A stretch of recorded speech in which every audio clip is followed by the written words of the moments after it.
Well, we together want to engage with Jesus' words. I've been looking forward to this moment for quite a while. Anne Herbert has been preparing to deliver the Sermon on the Mount to us from the Message translation, from start to finish.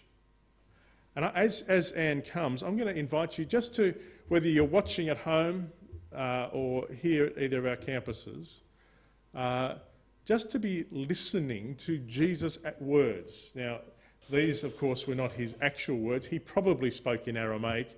They were then translated to Greek, and then Eugene Peterson later on would come along and translate it to a more vernacular English. But it is the sermon he spoke in English that we can understand. I invite you to listen to these words and even be praying. God, is there anything you particularly want me to hear in this? Is there anything you particularly want me to hear in this?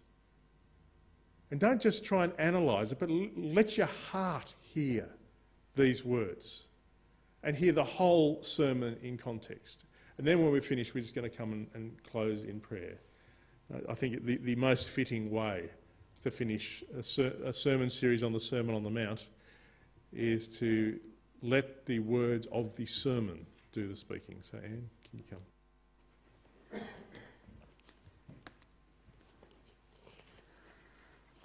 So, when Jesus saw his ministry drawing huge crowds, he climbed a hillside. Those who were apprenticed to him climbed with him, the committed. Finding a quiet place, Jesus sat down and taught his climbing companions. This is what he said. You are blessed when you're at the end of your rope. With less of you, there is more of God and his rule.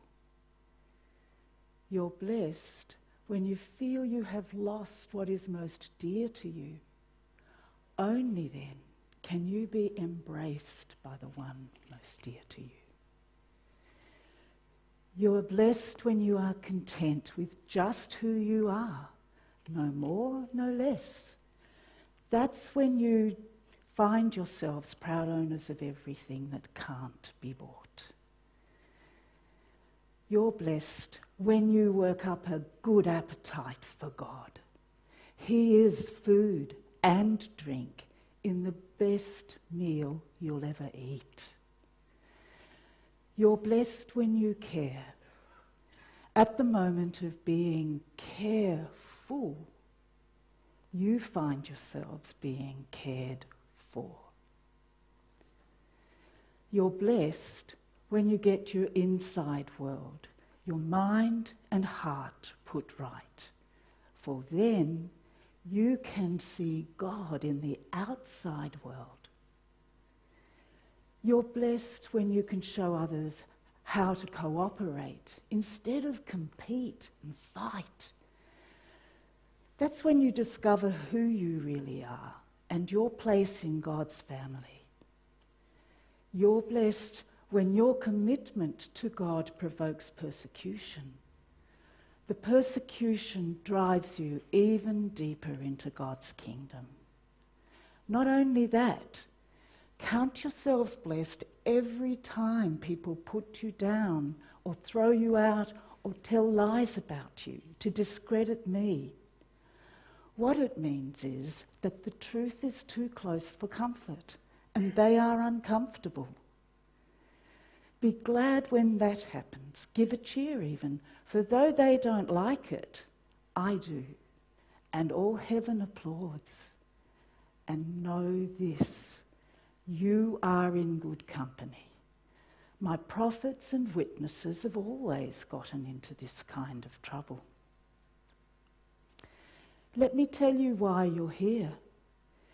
You are here to be salt seasoning that brings out the God flavours of this earth. If you lose your saltiness, how will people taste godliness? You will have lost your usefulness and end up in the garbage. Here's another way to put it. You are here to be light, bringing out the God colours in the world. God is not a secret to be kept. We're going public on this, as public as a city on a hill. If I make you light bearers, do you think I'm going to hide you under a bucket? I'm putting you on a light stand, on a hilltop. So shine, keep open house, be generous with your lives. By opening up to others, you will prompt people to be open with God, this generous Father in heaven. Don't suppose for a minute that I have come to demolish the scriptures, either God's law or the prophets. I've not come to demolish, but to complete. I'm going to put it all together, pull it all together in a vast panorama. You see, God's law is more real and lasting than the stars in the sky and the ground at your feet. Long after stars burn out and earth wears away, God's law will be alive and working. Trivialise even the smallest item in God's law, and you will only have trivialised yourself. But take it seriously. Show the way for others, and you will find honour in the kingdom. Unless you can do far better than the Pharisees in the matters of right living, you won't know the first thing about entering the kingdom. You're familiar with the command to the ancients, do not murder. I'm telling you that anyone who is so much as angry with a brother or a sister is guilty of murder. Carelessly call your brother idiot, and you may just find yourself hauled into court. Thoughtlessly yell stupid at a sister, and you are on the brink of hellfire. The simple moral fact is that words kill. Here's how I want you to conduct yourselves in these matters. If you enter your place of worship and about to make an offering, you suddenly remember a grudge a friend has against you. Abandon your offering. Leave immediately. Go to this friend and make things right. Then and only then come back and work things out with God. Or say you're out in the street and an old enemy accosts you. Don't lose a minute. Make the first move. Make things right with him. After all, if you leave the first move to him, knowing his track record, you're likely to find yourself in court, maybe even jail. If that happens, you won't get out without a stiff fine. You know the next commandment pretty well too. Don't go to bed with another's spouse. And don't think you've preserved your virtues simply by staying out of bed. Your heart can be corrupted by lust far quicker than your body. Those leering looks you think no one notices, they also corrupt. Let's not pretend this is easier than it really is. If you want to live a morally pure life, here's what you have to do. You have to blind your right eye the moment you catch it in a lustful leer. You have to choose to live one-eyed or else be thrown on a moral rubbish heap. And you have to chop off your right hand the moment you notice it raised threateningly. Oh, better a bloody stump than your entire being discarded for good in the dump. Remember the scripture that says, whoever divorces his wife, let him do so legally, giving her divorce papers and her legal rights. Too many of you are using that as a cover for selfishness and whim, pretending to be righteous just because you are legal. Please, no more pretending. If you divorce your wife, you are responsible for making her an adulteress, unless she's already made herself that by sexual promiscuity. And if you marry such a divorced adulteress, you're automatically an adulterer yourself. You can't use legal cover to mask a moral failure. And don't say anything you don't mean. This counsel is embedded deep in our traditions. You only make matters worse when you lay down a smokescreen of pious talk, saying, "I'll pray for you," and never doing it, or saying, "God be with you," and not meaning it. You don't make your words true by embellishing them with religious lace. In making your speech sound more religious, it becomes less true. Just say yes and no. When you manipulate words to get your own way, you go wrong. Here's another old saying that deserves a second look. Eye for eye, tooth for tooth. Is that going to get us anywhere? Here's what I propose. Don't hit back at all. If someone strikes you, stand there and take it. If someone drags you into court and sues for the shirt off your back, gift wrap your best coat and make a present of it. And if someone takes unfair advantage of you, use the occasion to practice the servant life. No more tit-for-tat stuff. Live generously. You're familiar with the old written law, love your friend, and its unwritten companion, hate your enemy.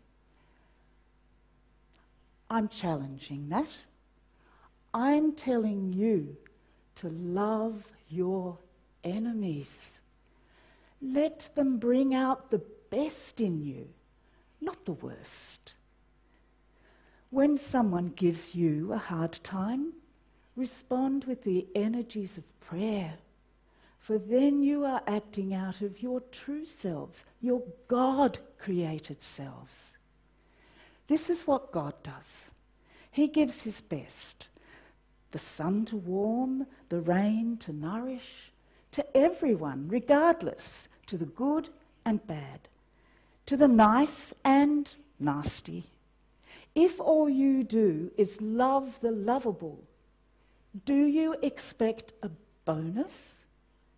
Anyone can do that. If you simply say hello to those who greet you, do you expect a medal? Any run-of-the-mill sinner does that. In a word, what I'm saying is, grow up. You are kingdom subjects. Now live like it. Live out your God-created identity. Live generously and graciously toward others, the way God lives toward you. Be especially careful when you're trying to be good, so you don't make a performance out of it. It might be good theatre, but the God who made you won't be applauding. When you do something for someone else, don't draw attention to yourself. You've seen them in action, I'm sure. Play actors, I call them, turning prayer meeting and street corner alike into a stage, acting compassionate, as long as someone is watching, playing to the crowds. They get applause, true, but that's all they'll get. When you help someone out, don't think about how it looks. Just do it, quietly and unobtrusively. That's the way your God, who conceived you in love, working behind the scenes, helps you out. And when you come before God, don't turn that into a theatrical production either. All these people making a regular show of their prayers, hoping for stardom. Do you think God sits in a box seat? Here's what I want you to do. Find a quiet, secluded place where you won't be tempted to role play before God. Just be there as simply and honestly as you can manage. The focus will shift from you to God, and you will begin to sense His grace.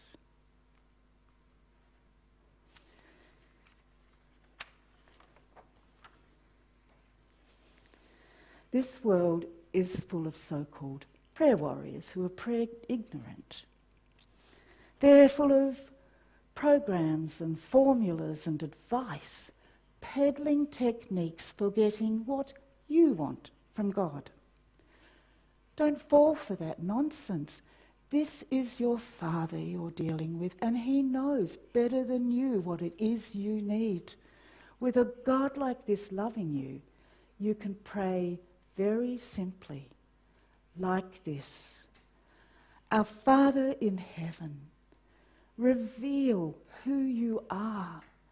Set the world right. Do what is best. As above, so below. Keep us alive with 3 square meals.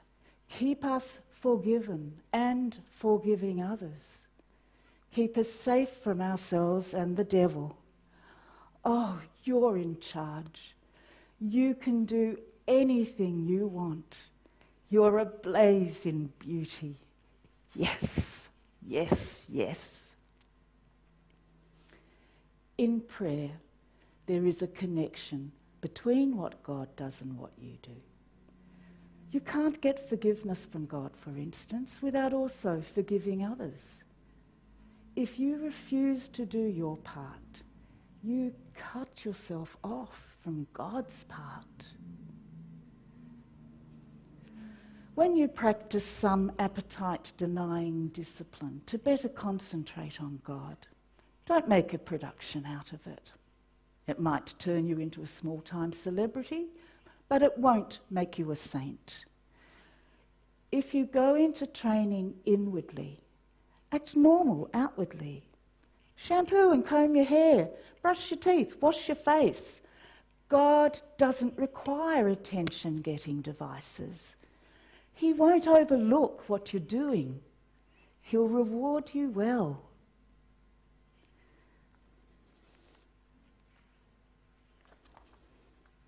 Don't hoard treasure down here where it can be eaten by moth and corroded by rust. Or worse, stolen by burglars. Stockpile treasure in heaven where it is safe from moth and rust and burglars. It's obvious, isn't it?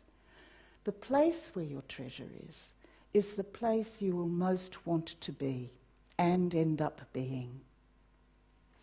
Your eyes are windows into your body.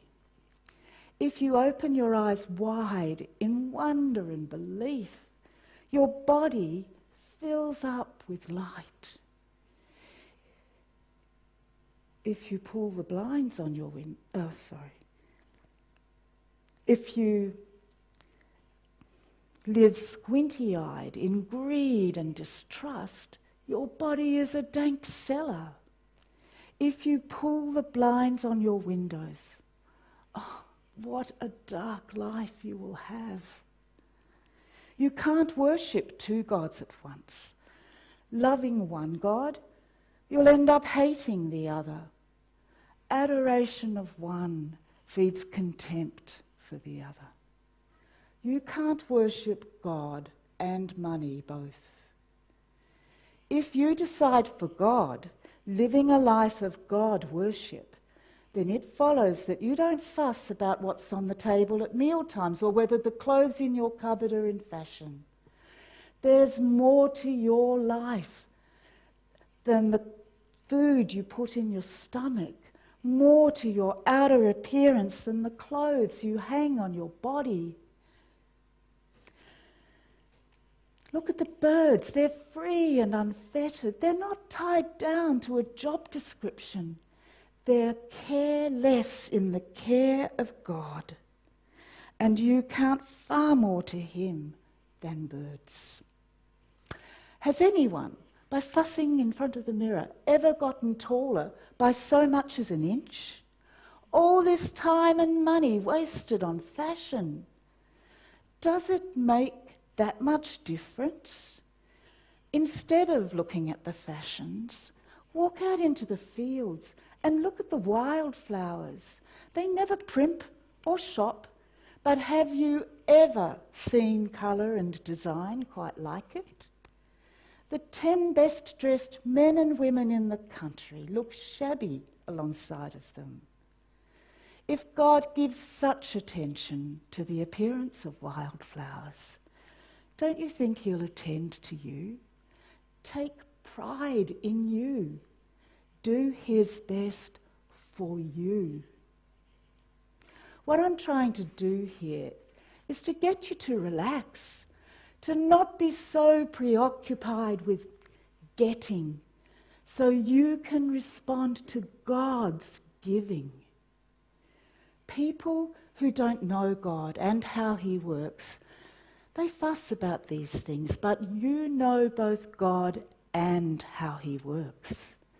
Steep your life in God reality, God initiative, God provisions. Don't worry about missing out. You'll find all your everyday human concerns will be met. Don't give your entire attention to what God is doing right now. And don't get worked up about what may or may not happen tomorrow. God will help you deal with whatever hard things come up when the time comes.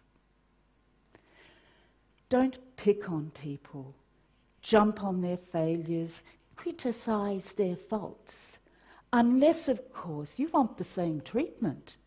That critical spirit has a way of boomeranging. It's easy to see a smudge on your neighbour's face and be completely oblivious to the ugly sneer on your own. Do you have the nerve to say to your neighbour, "Here, let me wash your face for you," when your own face is distorted by contempt?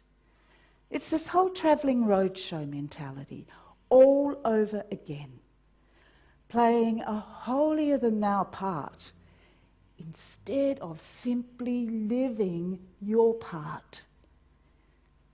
Wipe the ugly sneer off your own face, and you might be fit to offer a washcloth to your neighbour. Don't be flippant with the sacred. Banter and silliness give no honour to God. Don't reduce holy mysteries to slogans. In trying to be relevant, you're only being cute and inviting sacrilege. Don't bargain with God. Be direct. Ask for what you need. This isn't some cat and mouse hide and seek game we're in. If your child asks you for bread, do you trick him with sawdust? If he asks for fish, do you scare him with a live snake on his plate? As bad as you are, you wouldn't think of such a thing. You're at least decent to your own children. So don't you think God, who conceived you in love, will be even better? Here's a simple rule of thumb guide to behaviour. Ask yourself what you want other people to do for you. Then grab the initiative and do it for them. Add up God's law and the prophets, and this is what you get. Don't look for shortcuts to God. The market is full of surefire, easygoing formulas for a successful life you can practice in your spare time. Don't fall for that stuff, even though crowds of people do.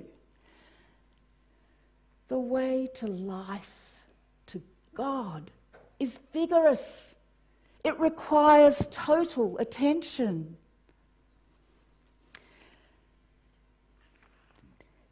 Don't be wary of false preachers who smile a lot, dripping with practiced sincerity. Chances are they're out to rip you off some way or other. Don't be impressed with charisma. Look for character. Who preachers are is what matters, not what they say. A genuine leader will never exploit your emotions or your bank account. These diseased trees with their bad apples will be chopped down and burned. Knowing the correct password, saying, "Master, Master," isn't going to get you anywhere with me. What is required is serious obedience, doing what my Father wills. I can see it now at the final judgment. Thousands strutting up to me saying, "Master, Master, we preached the message. We bashed the demons. Our God-sponsored projects had everyone talking." And you know what I'm going to say? You missed the boat. All you did was use me to make yourselves important. I'm not impressed. You're out of here. These words I speak to you are not incidental additions to your life, homeowner improvements to your standard of living. These are foundational words, words to build a life on. If you take these words and work them into your life, you are like a smart carpenter who built his house on solid rock. When the rain poured down, the river flooded, a cyclone hit, nothing moved that house. It was fixed to the rock. But if you use my words in Bible studies, but don't work them into your life, you are like a stupid carpenter who built his house on the sandy shore. When the storm rolled in and the waves came up, it collapsed like a house of cards. When Jesus concluded his address, the crowd burst into applause. They had never heard teaching like this before. It was apparent to them that Jesus was living everything he was saying. Quite a contrast to their religion teachers. This was the best news that they had ever heard.